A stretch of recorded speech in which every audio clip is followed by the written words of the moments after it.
Hi guys! Welcome back to my channel. This is Glenda Ganzon, and for today's video, ating pong tatalakayan kung dapat na ba nating papasukin ang ating mga anak ngayong pasukan or hindi pa. Please watch this video until the end because for sure, it will help you decide whether or not you will send your children to school this coming school year or not. Stay tuned!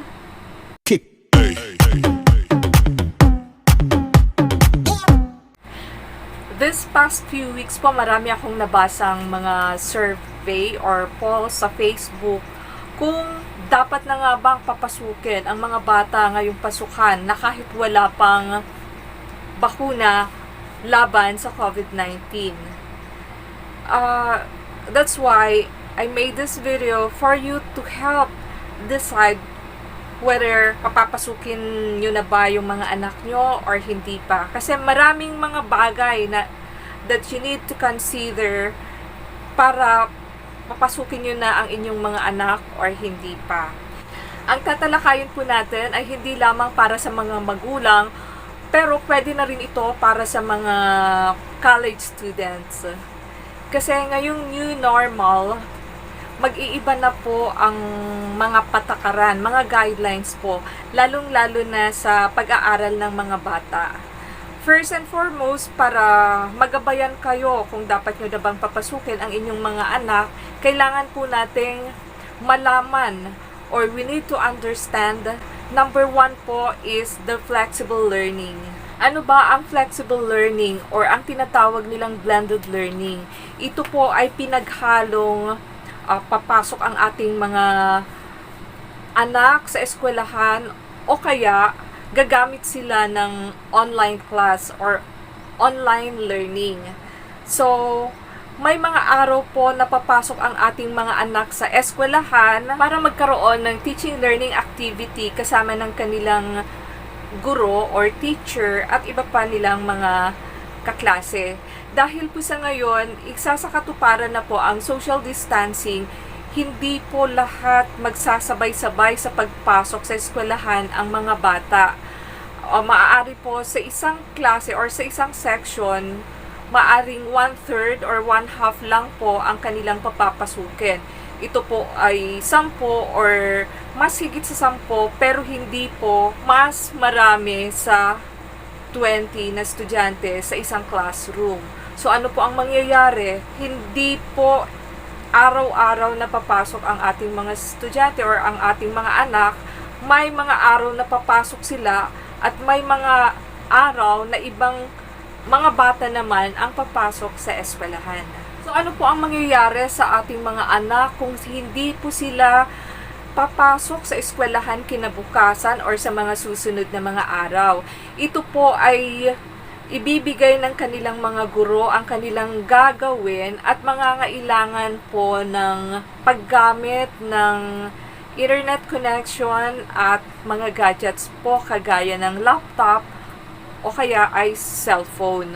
At ito po ay tinatawag natin na e-learning.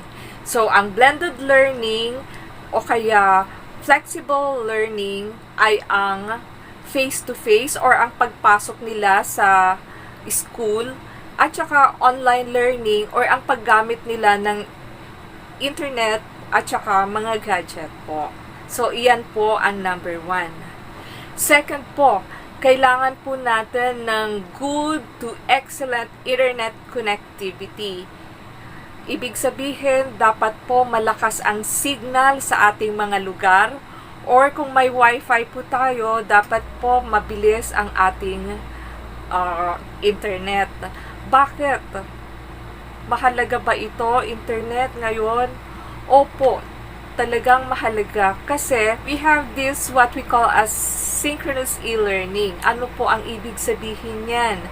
E-learning po ay ang pag-aaral gamit ang gadget at internet. Sa synchronous e-learning po, maaari pong sabay-sabay silang mag-aral sa pamamagitan ng mga applications kagaya ng Zoom. Magkakaroon po ng face-to-face learning. kung saan po ang guro ay para ring nagle-lecture. Yun nga lang, makikita nila ang kanilang guro sa pamamagitan ng kanilang mga gadget, kagaya ng cellphone o kaya laptop, at sila po, yung mga anak nyo ay nasa bahay lang habang tinuturuan ng kanilang teacher. Kaya para po dito sa pangalawa, which is good to excellent internet connectivity, siguraduhin po natin meron tayong malakas na signal, parati tayong may data, o kaya naman po ay meron tayong wifi sa ating mga bahay. Pangatlo po, kinakailangan natin ng gadgets. Ano po ba ang mga gadgets na pwedeng kailangan ng mga anak nyo? Una po ay cellphone. At least man lang may cellphone po tayo. O kaya naman po ay laptop at saka printer na rin po. Talagang kailangan na rin po, pero dapat po sa paggamit ng mga gadgets na to, kailangan pa rin ng patnubay ng mga magulang or gabay ng mga magulang. Subaybayan po natin kung ang mga anak natin ay talagang pag-aaral ang ginagawa nila sa kanilang mga gadgets. Dapat po rin natin isaalang-alang ang distance kung saan tayo nakatira at saka kung saan ang eskwelahan ng ating mga anak. Kasi hindi po lahat nasa malapit lang ang eskwelahan. May mga anak tayong nag-aaral sa ibang town, ibang probinsya, ibang syudad na kailangang magbiyahe ng 1 hanggang 2 oras. Kasi nga, ang isa pa sa mga problema natin ay sasakyan. Pero tatalakayin po natin yan mamaya. Sa distance ng ating bahay at saka sa papasukan nilang eskwelahan, dapat din po natin isaalang-alang ang seguridad ng ating mga anak, ang safety ng ating mga anak.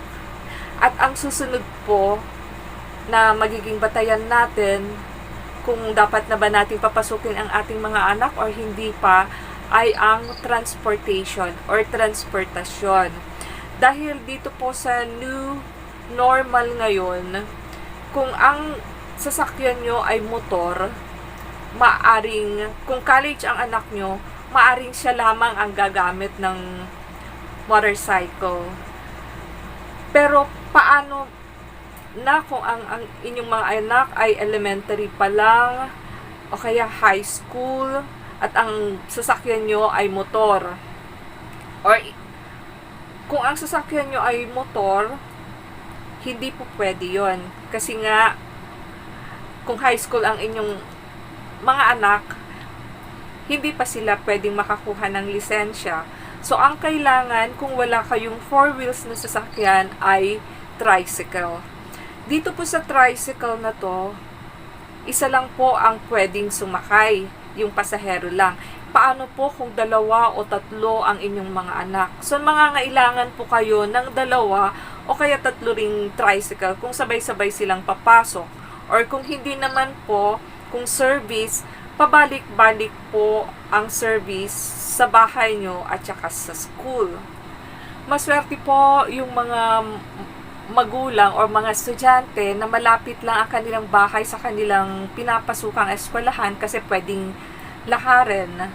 Pero paano naman po yung mga estudyante o yung mga anak natin na malayo ang pinapasukan nila sa kabilang town pa, kabilang city, or yung mga iba nag-aaral pa sa Manila? Kung tayo or kayo taga Visaya o kaya Mindanao, syempre napakalayo po. Isaalang-alang din po natin yung transportasyon at saka yung tutuluyan nilang mga bahay. Pang-anim po na ating batayan kung papapasukin na natin sila or hindi pa, ay ang sustainability or ang ating economic resources. Alam po natin, marami sa atin ang medyo nawala ng hanap buhay nung nag-lockdown, or yung iba naman ay humina ang kanilang mga negosyo.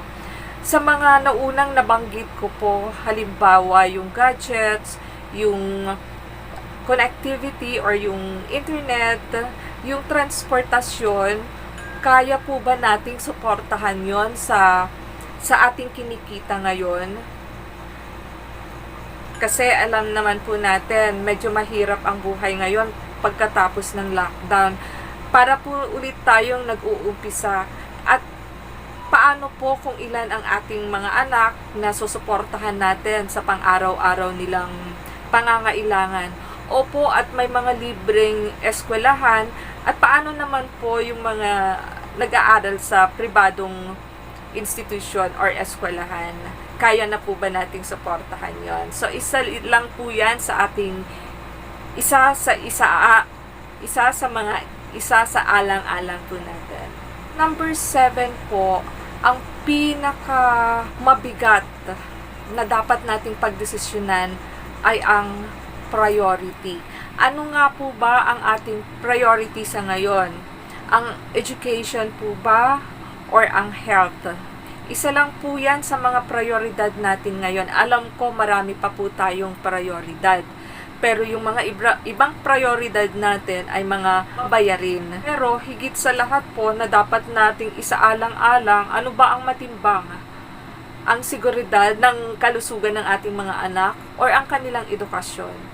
Siguro po para doon sa mga pag-graduate na, lalo na sa college, ang kanilang mga anak, sayang naman po, 1 taon na lang pwede na silang tumulong sa pamilya nila. At saka, doon po naman sa mga bata, halimbawa elementary at saka high school, dapat po natin tatandaan na para tayong nasa giyera, para tayong nasa warfield, na hindi natin nakikita ang mga kalaban natin. So, ang dapat po sa atin ay iba yung ingat. Turuan po natin ang ating mga anak para maiwasan ang COVID-19. Lalo na yung parating paghugas ng kamay, pagsuot ng face mask, at social distancing.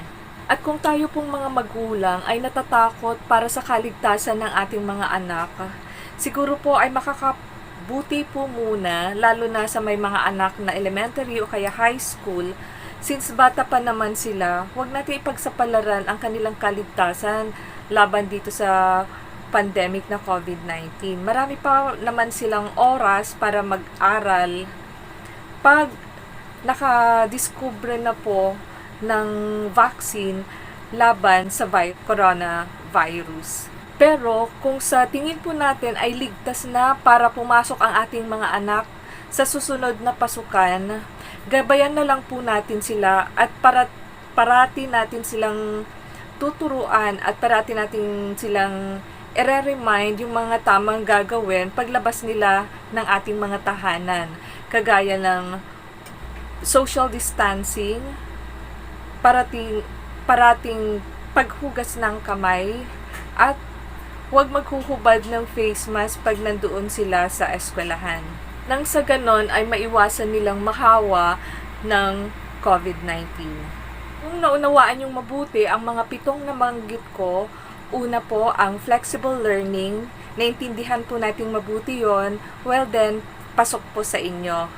Pangalawa po, yung internet connectivity. Kung meron po kayong malakas na signal sa bahay, meron kayong wifi, afford nyo pong magkaroon ng data araw-araw, then another check po yon ulit. Pangatlo po, kung may kompletong gadgets ang inyong mga anak, kagaya ng laptop o kaya naman cellphone, then another check po ulit yon para sa inyo. Number 4 po ay yung distance, yung layo ng inyong bahay sa eskwelahan ng inyong mga anak. Kung pasok po ulit sa inyo yon at kayang-kaya namang puntahan ng inyong mga anak ang kanilang eskwelahan, then another check po ulit yon. Number 5 po ay yung transportation.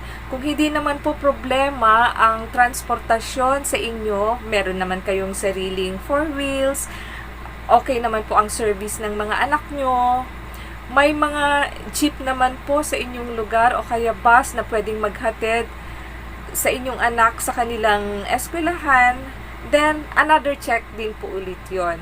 So, all in all, kung check po lahat yan, meron na kayong 5. That's good enough for you to send your children to school. Ang pang-anim naman po ay ang sustainability or yung economic resources. Kung kaya pa naman po ng budget natin para papasukin lahat ang ating mga anak sa kanilang school, then another check po ulit yon para sa inyo. Pero kung yun po, kasi pagkatapos ng lockdown, alam ko marami po sa inyo talagang kapus po. So, kung hindi po kaya, then pag-isipan po nating mabuti. Kesa naman po dagdagan ulit yung utang natin para lang makapasok ang inyong mga anak. Baka mamaya niyan ay malubog na tayo, malubog na kayo sa utang. And lastly is knowing your priority. Ano po ba ang inyong prioridad sa ngayon? Edukasyon po ba? Pangkalusugan po ba? At yung mga iba pang mga prioridad nyo sa ngayon, gaya ng mga babayarin.